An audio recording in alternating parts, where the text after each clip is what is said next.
Human elephant conflict হাতী মানুহৰ সংঘাত দূৰ কৰিবৰ কাৰণে এইবাৰ অসম বাজেট 2025-26ত গজমিত্ৰ স্কিমৰ বিষয়ে এনাউন্স কৰা হৈছিলে আৰু কেবিনেটে ইয়াক এপ্ৰুভ কৰিছে। ঠিক আছে, মেইন কিছুমান পইণ্ট ইয়াত মনত ৰাখিব যে the Gajamitra scheme will be implemented in the 8 most human elephant conflict prone district, namely Goalpara, Udalguri, Nagaon, Baksa, Sonitpur, Golaghat, Jorhat and Biswanath. এই 8খন ডিষ্ট্ৰিক্টৰ 80টা যি মষ্ট কনফ্লিক্ট প্ৰন ভিলেজ আছে তাতে কি কৰা হ'ব যে community based rapid response team গঠন কৰা হ'ব।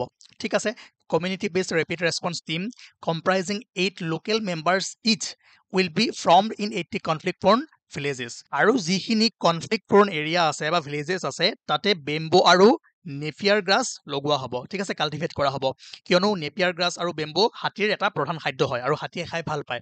কিয় কৰিব এই কামটো? চাওক, খাদ্যৰ সন্ধানত মেইনলি হাতীবোৰ কি হয়, পাহাৰৰ পৰা বা জনাঞ্চলৰ পৰা ভৈয়ামলৈ গুচি আহে। আৰু কৃষকসকলে য'ত খেতি কৰি থৈ দিয়ে, বিভিন্ন খেতি, ধানেই হওক বা মাকৈয়ে হওক বা যিবোৰ কেঁচা চব্জিয়ে হওক, সেইবোৰ হাতীয়ে খাবলৈ আহে। আৰু যেতিয়া পাহাৰৰ ওচৰত বা ভৈয়ামৰ ওচৰত বা যিখিনি কনফ্লিক্ট প্ৰন এৰিয়া আছে তাত যদি বেম্বো আৰু নেপিয়াৰ গ্ৰাছ বেছিকৈ কাল্টিভেট কৰা হয়, হাতী আহিব, খাব, গুচি যাব। ঠিক আছে, তো কৃষকৰো ক্ষতি নহ'ল, মানুহৰ কনফ্লিক্টো নহ'ল, হাতীও বাচিলে, মানুহো বাচিলে। ঠিক আছে, গতিকে হিউমেন এলিফেণ্ট কনফ্লিক্টৰ ওপৰত যিমানবোৰ পদক্ষেপ লোৱা হৈছিলে সেইবোৰ আমি আগতে আলোচনা কৰিছোৱেই। তথাপিও এইবাৰ গজমিত্ৰ স্কিম হিচাপে আহিছে, ইয়াৰ পইণ্টছখিনি আপোনালোকে মনত ৰাখিবলৈ ট্ৰাই কৰিব। আৰু যোৱাকালি হয়তো আপোনালোকে এটা ইম্পৰ্টেণ্ট নিউজ পাইছে যে ৱাইল্ড লাইফ ইনষ্টিটিউট অফ ইণ্ডিয়াই এটা ৰিপৰ্ট দিছে যে